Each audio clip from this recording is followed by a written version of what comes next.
Hello friends, welcome back to the channel.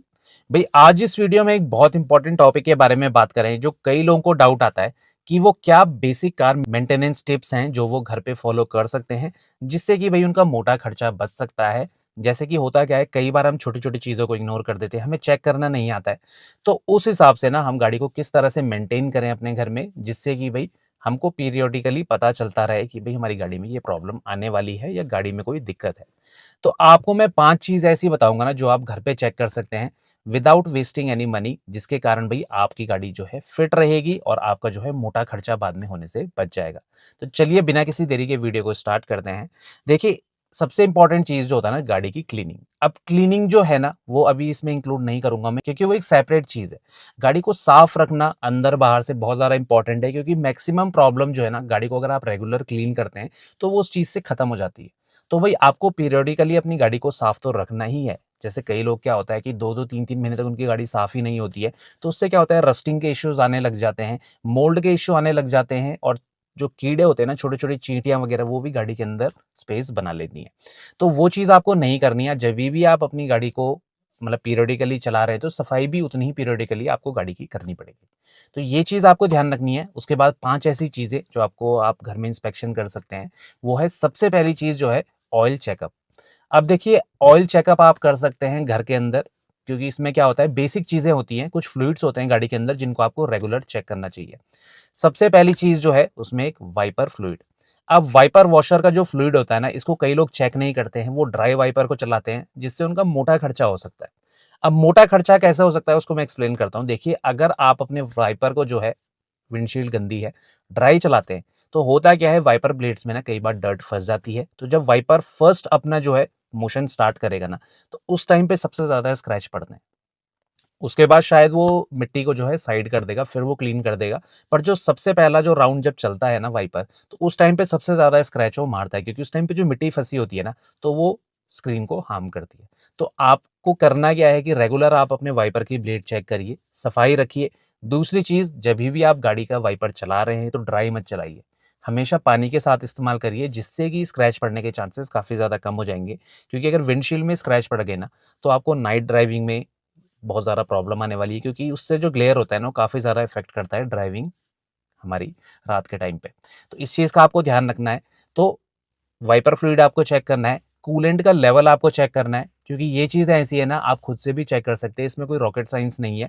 Coolant के level में आपको दिख जाएगा एक लेवल जहाँ पर मैक्स लिखा रहेगा या टॉप लिखा रहेगा, तो उस तक आपका लेवल रहना चाहिए कूलेंट का। उससे अगर नीचे जाता है तो आप समझ जाइए कि इंजन में जो है कूलेंट का लेवल कम हो चुका है। अब कूलेंट का लेवल कम होगा तो गाड़ी ज़्यादा हीट करने लग जाएगी, ज़्यादा हीट करेगी तो आप भाई एसी ज़्यादा यूज़ करेंगे, फ्यूल ज़्यादा बर्न होगा, तो आपकी माइलेज में इफ़ेक्ट पड़ेगा और साथ ही साथ इंजन के लिए ये चीज़ अच्छी नहीं है। तो अगर आप अपनी गाड़ी का नॉर्मल इंस्पेक्शन करेंगे तो ये ऑयल वगैरह आप चेक कर सकते हैं, कूलेंट चेक कर सकते हैं। अगली चीज़ जो है कि आप जो ट्रांसमिशन फ्लूइड है, ब्रेक फ्लूइड है, इसको भी आप चेक कर सकते हैं। सामने कंटेनर दिया होता है, तो वहाँ पर आप चेक कर सकते हैं, उसमें भी आपको लेवल दिया जाता है। उस लेवल से नीचे अगर जा रहा है तो आप समझ जाइए कि यहाँ पर जो है ऑयल का लेवल नीचे आ चुका है। साथ ही साथ इंजन ऑयल लेवल भी आप चेक कर सकते हैं। एक डिपस्टिक दी जाती है, डिपस्टिक में भई एक मिनिमम लेवल होता है और एक मैक्सिमम लेवल होता है। तो आपको करना क्या है कि फ्लैट सरफेस में गाड़ी आपकी होनी चाहिए। आप वो डिपस्टिक को निकालिए और उसको आप एक साफ कपड़े से क्लीन कर दीजिए। दोबारा आपको उसमें डिप करना है। उसके बाद जब आप उसे निकालेंगे ना, तो उसमें आपको ऑयल का लेवल दिख जाएगा। तो अगर वो मैक्सिमम लेवल पे अपने है तो आप समझ जाइए कि ऑयल का लेवल मेंटेन्ड है, अभी इसको ज़्यादा रिफ़िल की ज़रूरत नहीं है या फिर चेंज करने की ज़रूरत नहीं है। साथ ही साथ आप उसकी कंसिस्टेंसी से भी पता लगा सकते हैं। देखिए, कोई भी ऑयल जब गाड़ी में इस्तेमाल होता है ना, तो उसकी एक लाइफ स्पैन होती है। बेसिकली आपको लगभग 10 से 12,000 किलोमीटर में अपने इंजन ऑयल को चेंज करना चाहिए। अब अगर आपकी गाड़ी में ये इंजन ऑयल चेंज नहीं होगा ना, तो होता क्या है, जब इंजन रेगुलर काम करता है तो उसके अंदर लुब्रिकेशन, फ्रिक्शन को कम करने के लिए ये चीज़ इस्तेमाल होती है।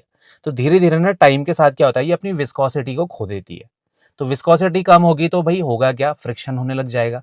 अंदर जो मेटल पार्ट्स हैं उनमें रस्टिंग के इश्यूज़ आएँगे, अगर ये अपनी जो काम है उसको अच्छे से नहीं कर रहा है। तो इसीलिए आपको टाइम टू टाइम इसको चेंज कराना है। वो चीज़ आप ऑयल में चेक कर सकते हैं। अगर ऑयल आपको गाढ़ा लग रहा है या फिर आपको ऐसे आप देखेंगे तो उसका कलर जो है वो एकदम ब्राउन हो गया है डार्क, तो आप समझ जाइए कि इंजन ऑयल को आपको चेंज करने की ज़रूरत है। तो ये चीज़ भी आप खुद से चेक कर सकते हैं, या अगर आपको दिक्कत आ रही है तो आप किसी मैकेनिक पे ले जाके सिर्फ़ उससे बोल सकते हैं कि इंजन ऑयल आप चेक कर लीजिए कि लेवल कैसा है या फिर ऑयल की क्वालिटी कैसी है।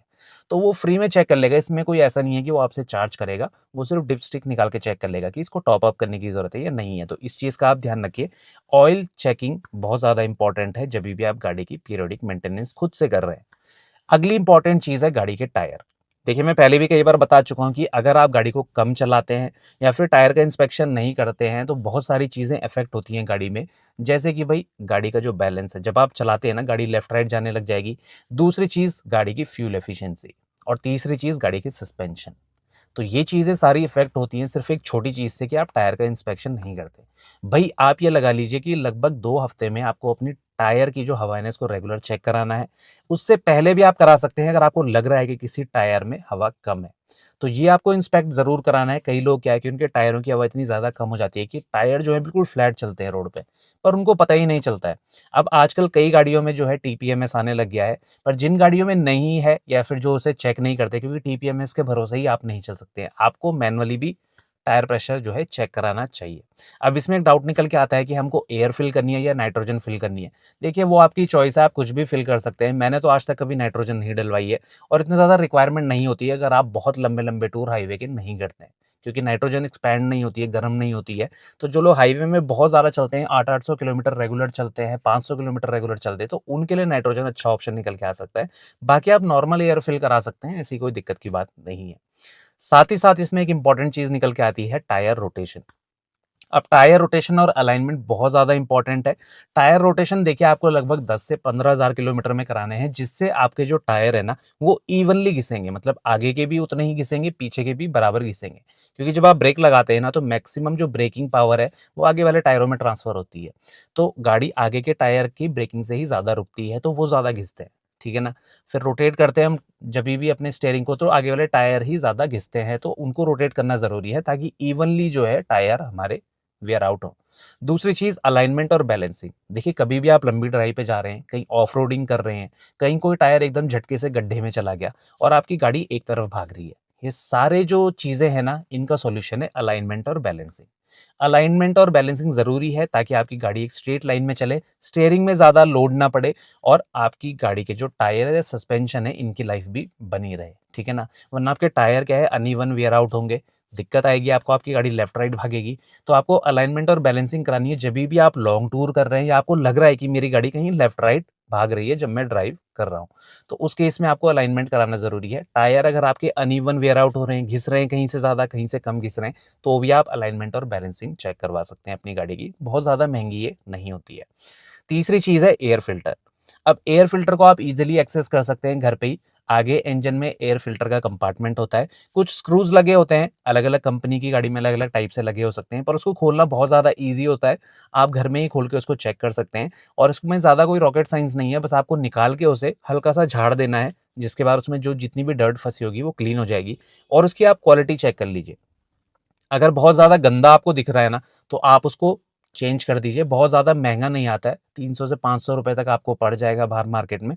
तो आप उसको चेंज करवा सकते हैं ईज़िली, जिसके बाद जो इंजन जो एयर इनटेक करता है ना, वो काफ़ी ईज़िली कर पाएगा, कोई ब्लॉकेज नहीं होगा, और गाड़ी आपकी फ्यूल एफिशिएंसी भी अच्छी निकाल के देगी, कोई दिक्कत नहीं आएगी। अगली इंपॉर्टेंट चीज़ जो है वो है कार की बैटरी। अब बैटरी में बहुत लोगों को इश्यू आता है, जैसे-जैसे गाड़ी पुरानी होती है ना, तो होता क्या है कि गाड़ी जो है अपना चार्ज जो है बैटरी में रिटेन नहीं कर पाती है। क्योंकि बैटरी की भी एक चार्जिंग कैपेसिटी, एक चार्जिंग लाइफ साइकिल होती है। तो धीरे-धीरे क्या होता है, बैटरी ना अपनी जो चार्ज होल्डिंग कैपेसिटी है, इसको लंबे टाइम तक रिटेन नहीं कर पाती है। उसकी जो पावर है धीरे-धीरे कम होने लग जाती है चार्ज को होल्ड करने की।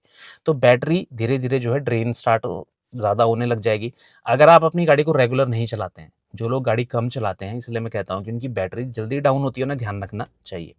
तो बैटरी को भी आप इंस्पेक्ट कर सकते हैं। अगर बैटरी में कहीं पर आपको दिख रहा है कि भाई यहाँ पर थोड़ा-सा रस्टिंग हो रही है, या फिर ग्रीन-ग्रीन कलर का आपको थोड़ी-सी रस्ट दिख रही है, तो आप उसको पीरियोडिकली क्लीन कर सकते हैं। दूसरी चीज़, बैटरी अगर आपको लो लग रही है, तो भई आप अपने पास जंप स्टार्ट केबल रखिए, या फिर आप भई लोकल में किसी गाड़ी को बोल के अगल-बगल जंप स्टार्ट करवा सकते हैं अपनी गाड़ी को। तो बैटरी की जो हेल्थ है ना, आपको हमेशा चेक करनी है। जब भी आप सर्विस सेंटर जा रहे हैं, एक बार आप ज़रूर चेक करवाइए कि भाई बैटरी की हेल्थ कैसी है। लोकल मैकेनिक पे आप जाके चेक कर सकते हैं कि बैटरी में चार्ज कितना बचा हुआ है। स्पेशली जब आप कहीं लंबी ड्राइव में जा रहे हैं, कहीं रिमोट लोकेशन में जा रहे हैं या टूर पे जा रहे हैं, तो उससे पहले बैटरी की हेल्थ चेक करना बहुत ज़्यादा इंपॉर्टेंट है। तो इसको आप चेक ज़रूर करवाइए, जो कि एक मेंटेनेंस का बहुत इंपॉर्टेंट पार्ट है। बैटरी को कई लोग स्किप कर देते हैं, जिसके कारण वो मुसीबत में फँस जाते हैं। ये भी आपको चेक कराना है कि कहीं पर कोई पैरासिटिक ड्रेन तो नहीं हो रहा है। फॉर एग्ज़ाम्पल आपने कहीं पर कोई एक्सेसरी लगा रखी है और वो विदाउट रिले लगी हुई है और वो ज़्यादा बैटरी कंज़्यूम कर रही है, डायरेक्ट कई लोग बैटरी से ही जोड़ देते हैं उसे। तो वो चीज़ भी आपको चेक करवानी है कि कोई चीज़ ऐसी तो नहीं है जो गाड़ी बंद होने के बाद भी थोड़ा बहुत बैटरी ड्रेन करती है। क्योंकि गाड़ी का हॉर्न हो गया, छोटे पायलट लैंप्स हो गए और अंदर जो इंजन इमोबिलाइज़र होता है ना, ये बैटरी पे डिपेंड रहता है। आप जो नई गाड़ियाँ आ रही हैं, इनमें काफ़ी सारे सेंसर हैं, जो आप गाड़ी में लॉक कर देंगे गाड़ी को, तो भी वो बैटरी इस्तेमाल करते हैं। जैसे क्लॉक हो गई आपका, ओडोमीटर की रीडिंग्स हो गई, ये स्टोर रहती है। तो इसको एक बैटरी पावर चाहिए होती है, तो धीरे-धीरे ये बैटरी कंज़्यूम करती रहती है, जिसको हम बोलते हैं पैरासिटिक ड्रेन। तो इसके कारण बैटरी जल्दी लो होती है, तो इस चीज़ का आपको ध्यान रखना है। लास्ट में जो चीज़ है, वो है भई आपका ल्यूब्रिकेशन। देखिए, ल्यूब्रिकेशन एक ऐसी चीज़ है ना, जो बहुत ज़्यादा महँगी पड़ती है अगर आप सर्विस सेंटर से कराएँगे, और इसका ईज़ी सॉल्यूशन ये है कि डोर्स में जहाँ पर हिंजेस हैं, जो भी खुलने वाली चीज़ है, तो वहाँ पर आप क्या करिए, टाइम टू टाइम आपको ल्यूब्रिकेशन और वैक्स ज़रूर लगानी है। आप गियर स्टिक जहाँ पर है, वहाँ पर भी लगा सकते हैं। इंजन में जहाँ पर आपको लगता है मूविंग पार्ट्स है या कोई चीज़ लगातार मोशन में है, तो वहाँ पर आप इस्तेमाल कर सकते हैं ल्यूब्रिकेशन का। जितने भी जॉइंट्स हैं डोर के, बूट के, आगे हुड के, तो इन पे भी आपको इंजन ल्यूब्रिकेशन का यूज़ करना है। आप करिए क्या, अगर आपको थोड़ा-सा मिट्टी ज़्यादा दिख रही है, तो पहले आप उसको क्लीन अप कर दीजिए। वहाँ पर आप WD-40 जैसा कोई स्प्रे मार सकते हैं, जिससे थोड़ा-सा वो स्मूथनेस बढ़ जाएगी जॉइंट्स के बीच में, और लास्ट में आपको वहाँ पर वैक्स लगानी है। वैक्स से क्या होता है, थोड़ा-सा एक स्मूथनेस बनी रहती है, जो भी हिंजेस होते हैं गाड़ी के, मूविंग पार्ट्स होते हैं, तो वहाँ पर क्या है, फ्रिक्शन होने के चांसेस कम रहते हैं। फ्रिक्शन कम होगा तो स्मूथनेस बनी रहेगी और आपको खटर-पटर की आवाज़ ना काफ़ी कम आने वाली है, स्पेशली डोर्स से। तो इस चीज़ का आपको ध्यान रखना है, ये बेसिक मेंटेनेंस है जो आप गाड़ी की कर सकते हैं। सुनने में थोड़ा ज़्यादा लग रहा होगा, पर ये सारी आपको एक साथ नहीं करनी है। ये जब आपको जो चीज़ की कमी लगेगी ना, बीच-बीच में इंस्पेक्ट कर सकते हैं। जैसे टायर्स हैं, जब आप टूर पे जा रहे हैं या आप मॉर्निंग में निकल रहे हैं, एक बार आप इंस्पेक्ट कर लीजिए कि टायरों में हवा कैसी है। वैसे ही एयर फ़िल्टर आपको बहुत जल्दी-जल्दी नहीं चेक करना होता है। एक बार आपने क्लीन करके लगा दिया, उसके बाद 2 से 5000 किलोमीटर तक कहीं नहीं जाता है। अगर आप ऑफ रोडिंग या कहीं खराब ऐसी रोड में नहीं जा रहे हैं जहाँ बहुत ज़्यादा पॉल्यूशन है। वहाँ क्या आने के बाद आप एक बार ज़रूर चेक कर लीजिए एयर फ़िल्टर की हालत कैसी है। वैसे ही बैटरी एकदम से ऐसे ड्रेन नहीं होती, पर बीच-बीच में आपको इंस्पेक्ट कराना ज़रूरी है। तो ये सारी चीज़ें जो आपको ध्यान रखनी है जभी भी आप खुद से इंस्पेक्शन करने की सोच रहे हैं। आई होप आपको ये वीडियो अच्छा लगा होगा, इन्फॉर्मेटिव लगा होगा। कोई डाउट रहता है आपके मन में, आप कमेंट सेक्शन में हमसे शेयर कर सकते हैं। मिलते हैं इसी नेक्स्ट इन्फॉर्मेटिव वीडियो के साथ, तब तक बने रहें चैनल के साथ auto sense. Thank you so much for watching.